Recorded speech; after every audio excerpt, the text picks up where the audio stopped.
people are rallying towards independence because when you look at the whole political establishment in Britain, they're all the same.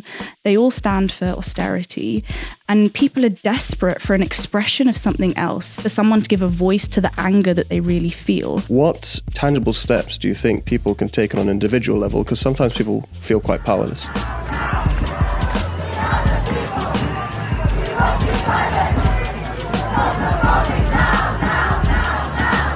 Welcome to the first episode of the PalPulse podcast. This is actually a very special episode. We have with us a viral media sensation, right-wing media challenger extraordinaire.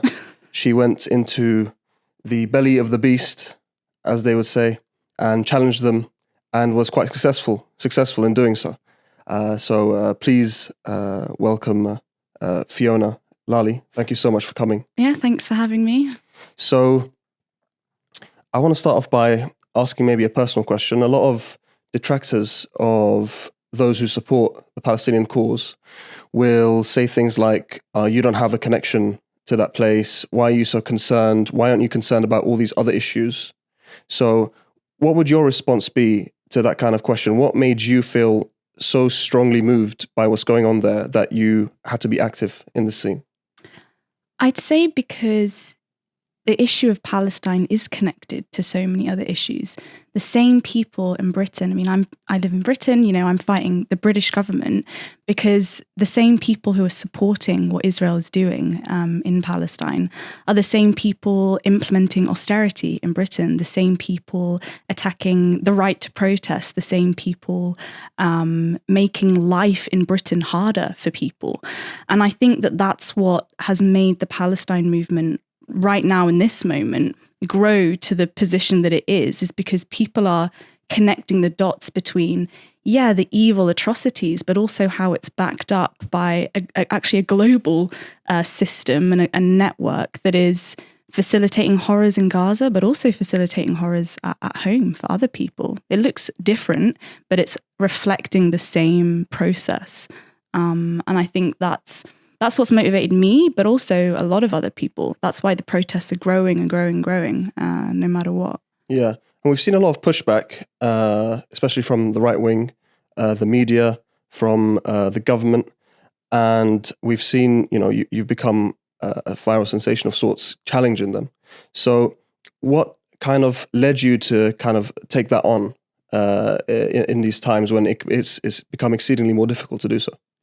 Yeah, I think so many people, when they've been watching the news over the last couple of months, have just been tearing their hair out because of this just conspiracy of silence, of the truth of what is going on, and no one just saying what everyone thinks on the protests, on the encampments. But even if you're someone who hasn't gone to a protest yet and you're just, because you can't for whatever reason, and you're just watching the news, people can see what's happening. They know what's going on. And these people are liars and they're hypocrites. And the reason that I went on or accepted that debate with Suella Braverman was to just say what everyone else thinks already. And I think that when people see that happen in an environment where you're supposed to be respectable and you're not supposed to say these things or go that far, it kind of shatters the illusion that the British state is trying to promote, which is that people in Britain do support what is going on and that, we're just we're working alongside our allies and so on and so forth. But that's not what the majority of people in Britain support or want in any way, shape or form. And I think the reason it struck a chord with people is, it's just shattering that illusion. And this is connected to what I said before with the fact that people have a lack of faith in the media anyway. And now Palestine has become the prism through which that is being exacerbated to the extreme. Why would anyone trust anything that any of these people have to say when they lie about everything else as well?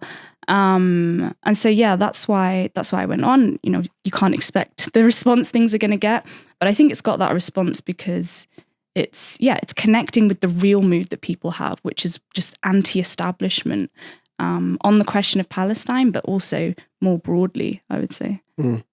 And we've seen recently that even though things have been very difficult, we've had the massacre in Rafah just yesterday. But things on a global scale have been changing. We've seen the ICJ ruling. We've seen the ICC prosecutor. We've seen countries recognizing the state of Palestine. What do you see is in the near future for the movement, and what do you hope, I would say, would be in the future as well?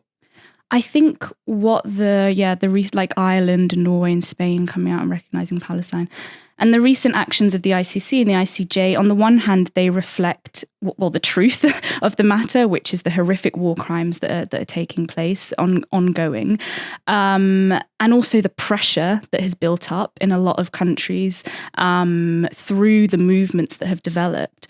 But from my perspective, I think it's important to say that I don't have any illusions in the ICJ or the ICC as institutions being able to stop what Israel is doing.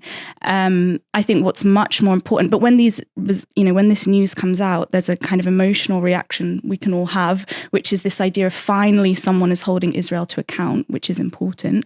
But what I hope for and what I would work for is that we maintain developing a movement on the ground ourselves and not looking to institutions or politicians in that sense, but where the encampments have taken place, spreading them as much as possible and preparing to reach wider layers in society. It started with the students, which is excellent. But if it reaches wider layers and reaches workers and workers in key industries that take part in the war machine, that's when you can actually begin to have more of a material impact in preventing what is taking place from the perspective of Britain. And there's examples of this. I think in India, there were some dock workers that refused to load any ships with weapons going to Israel. A similar thing happened in Barcelona. This kind of method of fighting the war, I think, is really powerful. And so what I want is for the movements, the encampments to grow. I think people should go out. The encampments where they're still ongoing, because there's still some happening in Britain, they should be discussing how to keep it going over the summer, how to prepare for a new wave when the university term starts back in September and October.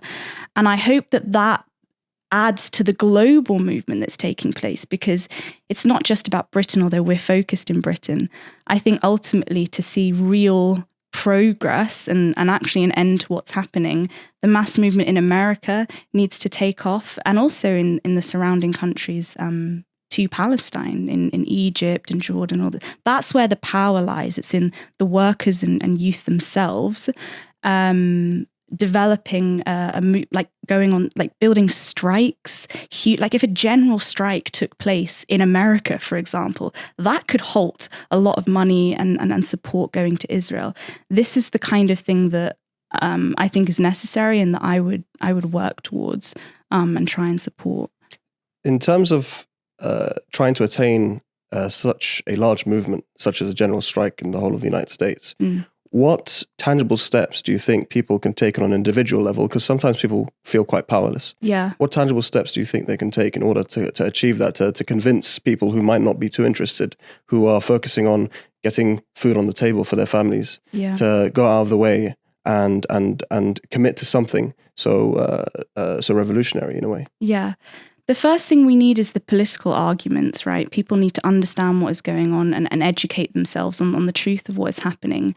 And then if you're talking to people, like at the encampments, for example, I know that in many places, students have gone to different workplaces to convince them to support the encampment. In Cambridge, the students had connections with some of the delivery drivers in the area. So they gave them leaflets, and when they were out delivering food orders, they handed them out to different people and said, join this mass walkout that is taking place. And they were building power that way, which I think is important. But politically, I would say we should explain to people, these people that are supporting something, it's far, far away. What's that got to do with me? What's happening in Gaza, which some people might think.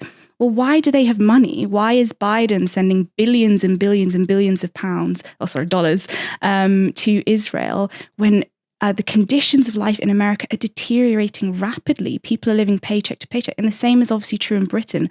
Why can they spend money on Israel or fund Ukraine and Ukraine's right to self-determination, but that doesn't count for the Palestinians? And we know that the hypocritical position that they have there. And that's how we connect the issues. I think some people worry that when you take the Palestine movement beyond the question of Palestine, you're going to weaken it. But I think that's wrong. I think it actually strengthens it when people are able to connect the dots that, okay, Sunak said a couple of months ago, 1 or 2 months ago, we want to increase defense spending by 2.5%, whilst at the same time, cutting the NHS, cutting education, cutting pensions. What we have to show people is this is all connected to the capitalist system and what they have money for. Profit is what these people are interested in at the end of the day. And profit comes above Palestinian lives, but it also comes above the lives of people in Britain here as well. So I think with those political arguments, you can win over people who wouldn't instantly feel connected to the issue. And then they're also feeling like, I've got something to fight for here.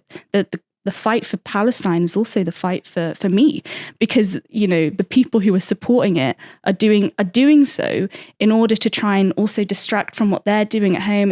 It's all entirely connected, and so I think I would really encourage people to, first and foremost, you have to educate yourself on what's happening, and then get organized. And you can start with the encampments, you can start with going to a protest, and you've got to talk to the people there, and then they've got to come up with a plan to, okay, let's go away and find 5 more people to bring to this next time.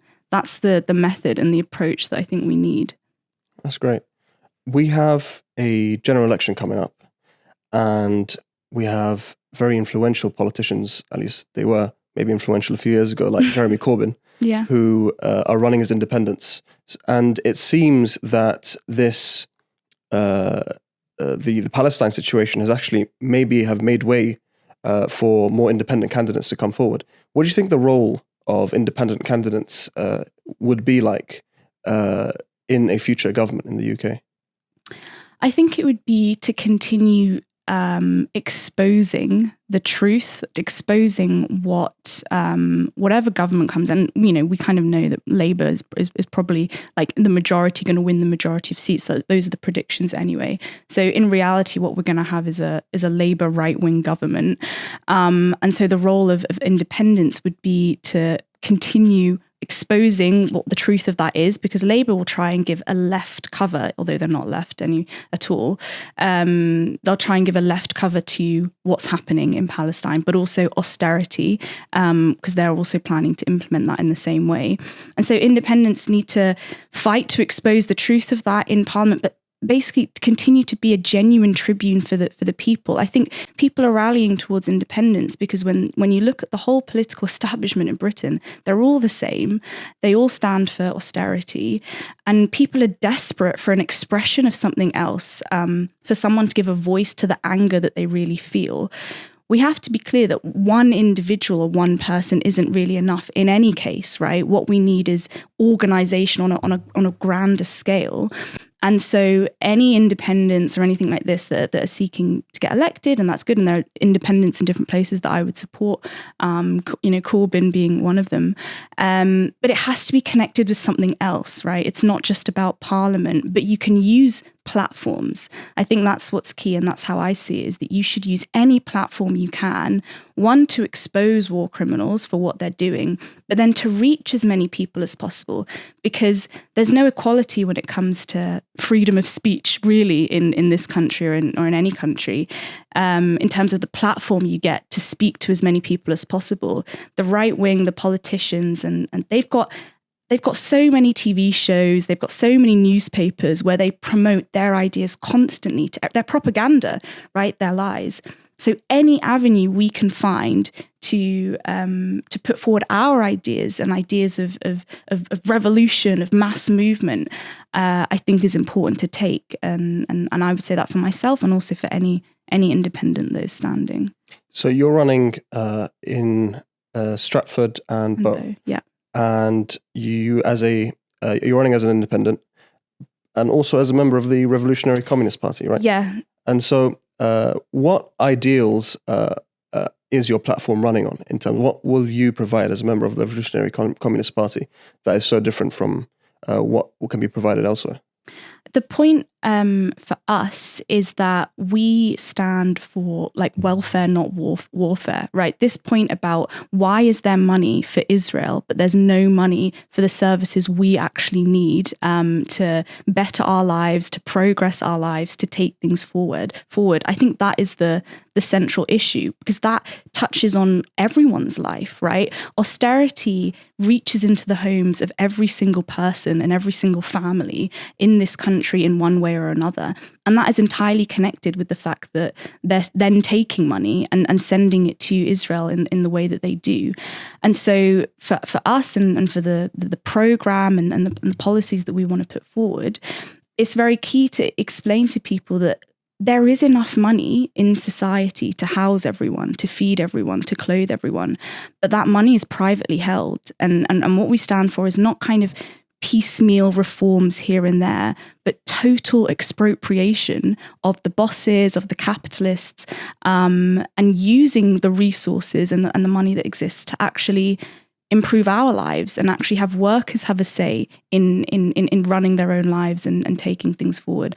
That's what we stand for. And those are the ideas in the program that we are going to take and canvass with and mobilize people. Because this is really, I think we're at a turning point and we're at the start of a moment where there's a fracture in how people view Parliament, how people view the establishment, how people view capitalism. And we want to tap into that and use that to grow the movement in the question of Palestine, but also a bigger political force that can continue to fight Starmer's right-wing potential Labour government and any force that is continuing to attack us or oppress and attack living conditions in Britain, but also clearly attack and oppress the lives of Palestinians as well. I feel like there might be a kind of a stigma against the label of communist. We've seen how the Americans and the British establishment have kind of othered them, othered the ideas of communism. And recently, obviously, you've also had the anti-Semitic conspiracy theories about the Frankfurt school and things like that. So, how are you working towards overcoming that kind of stigma? Whilst people might agree with your ideals, the label itself, they might have a bit of a reaction towards. Yeah, you're right. There is a stigma attached to the ideas of some people associate it with, dictatorships that have existed historically, which is not what I stand for at all in any way. For us and for me, when we talk about communism, we're talking about genuine workers' control, workers having ownership over their lives, and economies that are planned on the basis of need and not profit. And I think that what the Palestine movement actually has shown is that even where stigmas exist and where smears are put out against what people assume you stand for, if you can explain the truth of what you mean, and then people that can be overcome. And when you talk to people in an ordinary way about, do you think it's right that Thames Water is, putting in, tons of sewage into the river, and yet the bosses are making all of this money and our water bills are going up, and so don't you think that, workers should have a say in the running of society? People agree with that. And so if you have the content there, then that's the most important thing. And they will ramp up their attacks and smears and so on. But yeah, I would say that actually the Palestine movement has proven that these smears and attacks they can't work forever because they're not true in terms of what you actually stand for and what you're talking about. Because you're an anti-Semite because you support the Palestine movement, all this kind of, but it just doesn't work anymore because it doesn't correspond to the truth of the movement. And also people can see it for what it is, which is you're just trying to prevent something from taking place. And I think the same can be true for the label or the term communist. so long as we focus not just on labels and aesthetics, but what is it that you ultimately are fighting for, and what is it that you stand for? And that's what people are interested in at the end of the day. I would say just something fundamentally different from what they're currently seeing and experiencing. And so with that, I'm quite confident that we can, win a lot of support for the campaign. I've got a question that might be a bit left field, a bit maybe not completely relevant, but there's a lot of talk today about AI and sort of how that could affect laborers of all sorts. Where do you think, how do you think that would affect workers' rights in the long run, and what kind of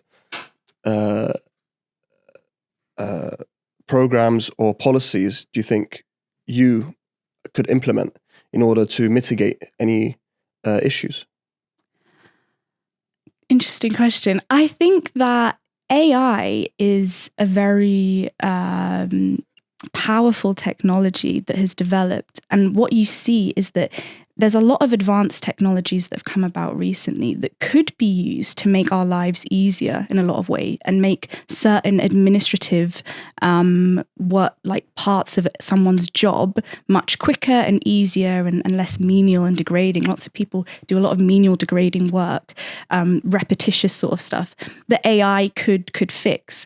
But what it will actually mean under capitalism is people gotten rid of, people losing their jobs, or people having worse conditions at work, because it's being used, one, to just make the process of work easier from the point of view of the bosses and the way in which they're accumulating profit, and not from the interest of how do I make someone's working day easier or better.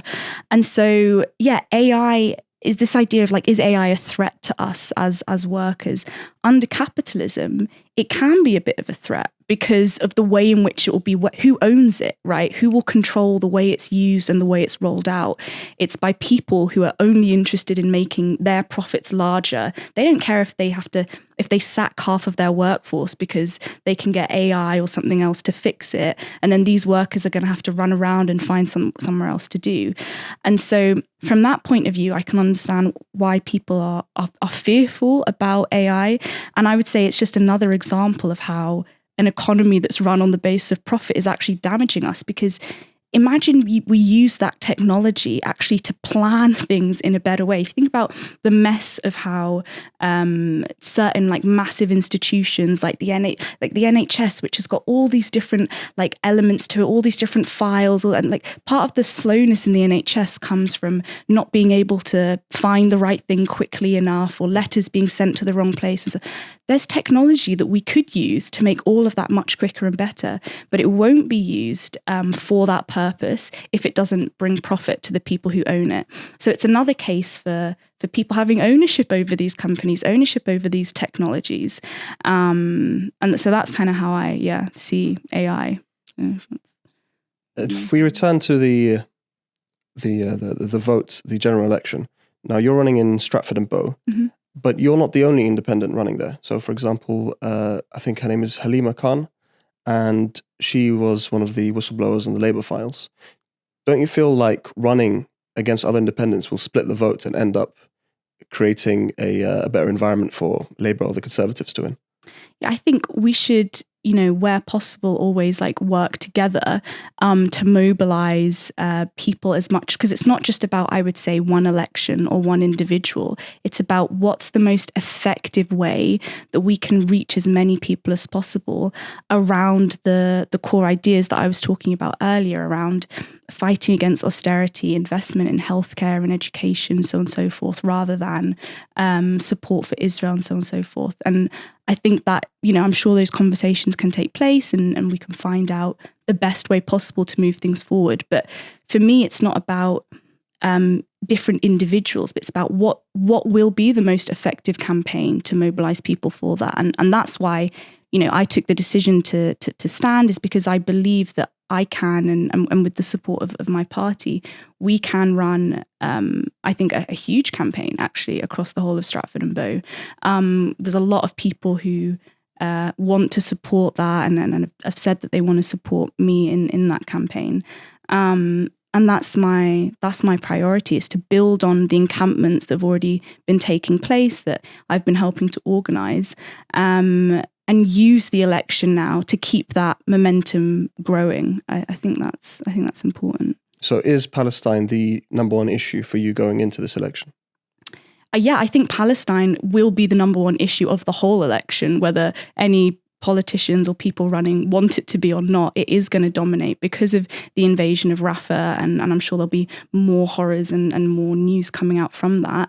And precisely because Palestine now represents the whole of the inequalities and horrors that take place all over the world. Palestine is, in my opinion, a lightning rod that is kind of mobilizing all the anti-establishment mood that exists in society.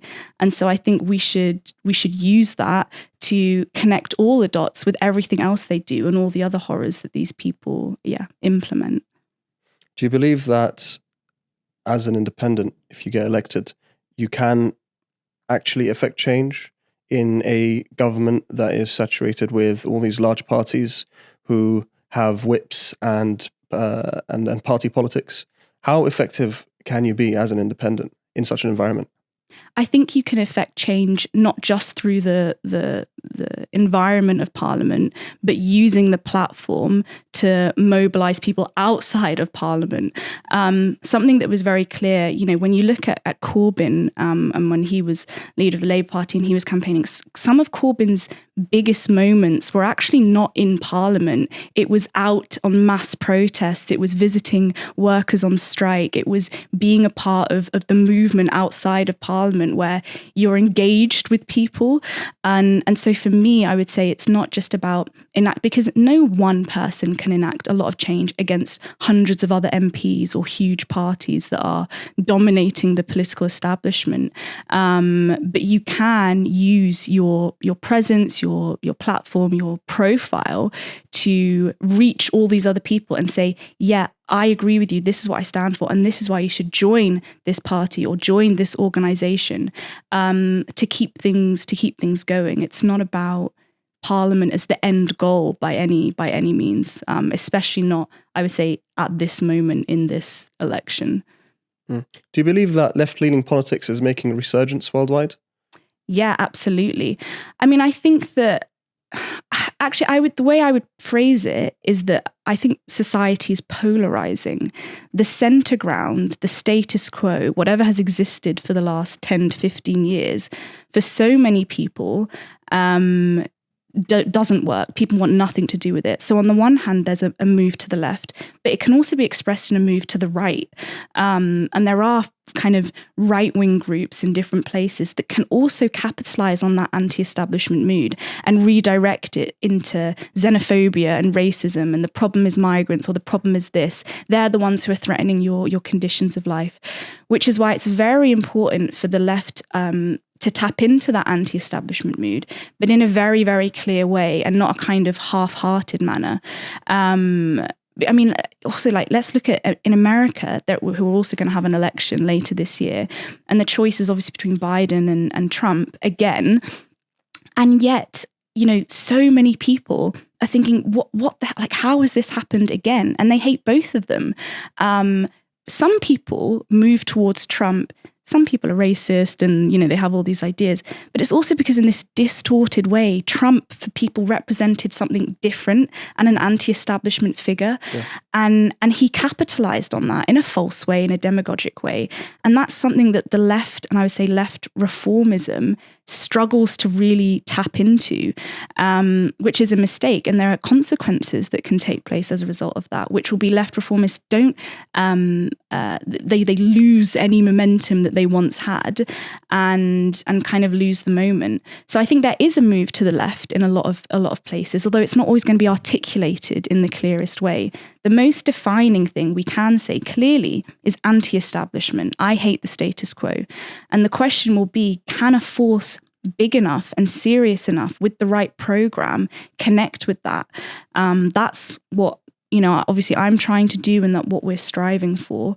But it can move in right-wing directions, because people are they're they're sick of it. They'll think, I'll try anything out because what's just happened for the last 10 years isn't working for me.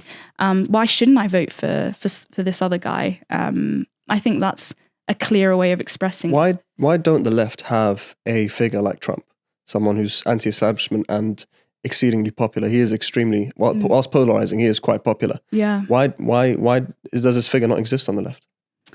I think it's because in the main, a lot of figures, left figures that come out, and you have people, I mean, Corbyn was very, very popular, of course. And there's been figures in other places, Tsipras in Greece, Podemos, these kind of, Bernie Sanders obviously kind of had his moment as well. But there's a kind of limit to how far they go. And I would say it's because they ultimately, what they're standing for is trying to reform the capitalist system. And they limit themselves to this or that reform or kind of tinkering around the edges. They don't fully commit to, I want to completely expropriate this entire system. And as a result, the ruling class throws everything they can at attacking them, smearing them as they did with Corbyn, and trying to damage that movement. And of course, that comes from the ruling class itself. But we have to say that in a lot of cases, these figures or these parties could have done more and should have done more to stand up to what was taking place. And it's that moment of weakness, that inability to go the whole way, that then fractures the movement, and then people lose confidence. Whereas people like Trump or you had Bolsonaro in Brazil, they are fully 100% committed to what they stand for, which is, private property, profit, the whole of the capitalist system, and defending that. And they're obviously backed by a whole class, not just in their own country, but globally. And so because they're fully committed and they have all those resources, they can go much harder and much clearer. And then people respond to that in a better way. Whereas I think the left kind of trips over itself and falls over itself because it's just going for this or that reform, because some people are scared that, if we go too far, then we'll lose the support. But I don't think that's right. I think people have to be explicit, and if we go further, and if you stand for something clearly, and it is something fundamentally different from what is being offered, then people will support that. Speaking of the left, and I think I'd like to return actually to the Palestine-Israel issue. With the founding of Israel, some may say that actually it was founded on a lot of left ideals by left-leaning people. There was the Labour government who was in power for a lot of the time. You had the kibbutzim, which some say are quite communist in the way they are set up. How was the left wing's kind of reaction to Israel, or the sentiment towards Israel back then? I don't know if you know much about that, and how has that changed over the years to what it has become today? I think there was a lot of confusion at the time of how to respond to it, because obviously, correctly, people are horrified by the Holocaust and what had taken place, and understood the desire for safety, for Jewish people to find somewhere for themselves to live. Although we should say, obviously, they chose that area, but they looked at many other areas as well. I know I'm half Ugandan, and they looked at Uganda and they looked at different parts of East Africa as a place to set up. And so, I mean, I can't speak, I don't know everything about how the whole of the left responded. I mean, I'm from a communist tradition, obviously. And I know that Trotsky at the time said that the way in which they were setting up Israel would be a bloody trap for the whole of the region, and that it wouldn't be a way to create peace either for Jewish people or for the people already living there in Palestine. And so he was very, very clear about that. And the tradition that I'm from was completely opposed to the setting up of Israel in that way, because it was a false way to try and create a state. And it was obviously, dependent on the dispossession of and the displacement and ultimately the killing of people who were already there. So I think there was a lot of confusion on how to respond to it. And I think the confusion can come from when you don't take, I would say, a class-based approach to an issue. Sometimes people try and present the Israel-Palestine issue, and any issue, war or whatever it is, in the realm of just kind of morality, or even in the realm of religion. And this isn't about religion. Religion plays a massive role, obviously, in how people respond to it. But from our perspective, it's a question also of land and imperialism and class. Who has the right, who has the resources materially to take power or to take land? And I think when you view it from that perspective, you could see from the very beginning that the way in which they were trying to acquire that space and that land was wrong and was false, and would have to be a fundamentally unequal state. And if you have that perspective, it allows you to stay quite clear and consistent. But I think when you move into the realm of just trying to think morally what is happening, it can cause confusion. Because, I mean, I would also say, maybe this kind of goes against what I was just saying, morality has a class perspective. What feels right for one group of people can feel differently for another group of people, depending on where you stand in relation to the land that you live on and your literally the class that you come from. Yeah. I don't know if that so in a way, maybe might makes right. Sorry? Might makes right, as they would say sometimes. Might makes right. Yeah, I guess. I mean, and also, by might, what do we mean? I don't just mean, I wouldn't say just like physical force, like as in from humans, but actually the productive forces, the what actually would run an economy, what you need in order for society to function, who has ownership over that. That's what's most important. And people have lived in different ways in different times. They've farmed their own land and all this kind of stuff. And obviously you have had examples. A lot of the way colonialism took place was just through, there was a lot of brute force to expel people, just like murder entire towns of people. But someone had to have the capital to have that technology and machinery, send in those armies or whatever it is in the first place. So it does, come down to economics at the end of the day, from the way that I see it. Who has the power and the resources to do all of this, and where does that come from? Yeah. From a left perspective, if the Netanyahu government in Israel falls and is replaced by, let's say, the Labour government or left-leaning Israeli government, does that make things okay in your estimation in terms of where Israel stands?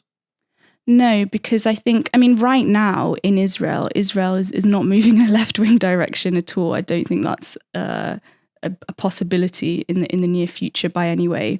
But also the whole basis of the way in which Israel is set up is not one that is going to make things easier or better in any way. Like Israel, the current state of Israel is not going to allow the Palestinians to live any kind of life. It's not going to allow a Palestinian state to be set up and live peacefully or anything like this. A complete transformation of that entire area needs to take place. And that is the only way in which people will be able to live freely and safely alongside one another. I don't think the solution to Israel is not, can the Labour Party or can another party get into power? Its entire basis economically and politically is on the subjugation and the settlers that's continuing to expand. This isn't something that will change with a quick change of government. Although we should say, there is a lot of anger towards Netanyahu's government. And there have been a few protests here and there, although, yeah, we'll see how that develops and where it goes. A whole revolution needs to take place to sweep away the foundations of the Israeli state. And that's the same in other places as well, right? It's not just in Israel. We need a revolution in Britain. I would say we need a revolution in America. That's why, one of the slogans that has come up through some of these protests has been, globalize the Intifada, or from London to Gaza. Yeah, we'll have an Intifada because, what does Intifada mean? It's the shaking off of oppression. And right, yeah. The first Intifada, was mass movements, strikes, committees, workers' committees being set up. That is a revolution, and that's what what I stand for and what my party stands for, and that we're interested in. That needs to take place. And I would say not just in Israel, but actually the surrounding countries as well. And I would say the mood for that does exist in places like Egypt. I don't know if you saw this video a couple of months ago. It was like a football stadium in Cairo, I think, and everyone's chanting in unison. There must have been tens of thousands of people in there, like, our hearts and souls we give to you, Palestine. And the mood is there, and there's anger towards their own governments, immense anger there.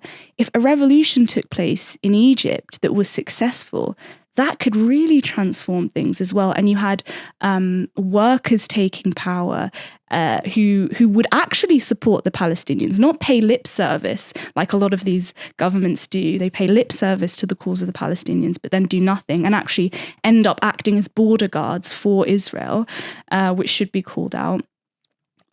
Like that is ultimately what I think needs to take place, and that I would fight for is mass movements, revolutions to sweep away all of these states that are founded on inequality and oppression and capitalism. That is, for me, the root of the problems in Palestine, but also in Britain and everywhere else. On a final note, whilst it may seem symbolic, we've seen, like we mentioned before, the ICC prosecution and the ICJ ruling, and it seems, at least to me, that Israel is on the verge of being a pariah state. So what would your message be to Israelis at this time? My message to Israelis, I'm not entirely sure. I mean, I think that, like, I would say that a large part of the propaganda of the Israeli state and Netanyahu is this idea that Israel is the only safe place for Jewish people to live, and that his role and what he's trying to do is protect Jewish people and protect Jewish life. And I would say that is a complete lie, and that being the foundation of the Israeli state is a complete lie and completely false and completely wrong. That is not going to provide safety, whether for the Israelis or for anyone else. How can a country be safe if it is built on and it is basing itself on the oppression of another people, the displacement of other people, the ethnic cleansing of other people? And so I would say that you know, to look into the real history of how Israel was created, and not just the propaganda and the lies that's promoted by the government, and to realize that these people don't even really have the interests of the Israelis at heart, right? If Netanyahu really cared about the hostages, which he claims to care about, then he would have agreed to the deals that have been put on offer, which were for the gradual release of hostages. But he doesn't really care. All Netanyahu cares about is maintaining his position, obviously, because he was facing court cases before this happened anyway. He doesn't really care. He's just trying to maintain himself and maintain their role in the whole region. And so, yeah, I don't know if it will get through because there's a lot of propaganda, obviously, within Israel. But I would say that, yeah, it's completely false that this is the only way for you to be safe and to live a life. All that has been brought about by that idea is violence, and yeah, that's not the way forward. Fiona, thank you so much for joining us. Thank you. And I wish you all the best. Thanks.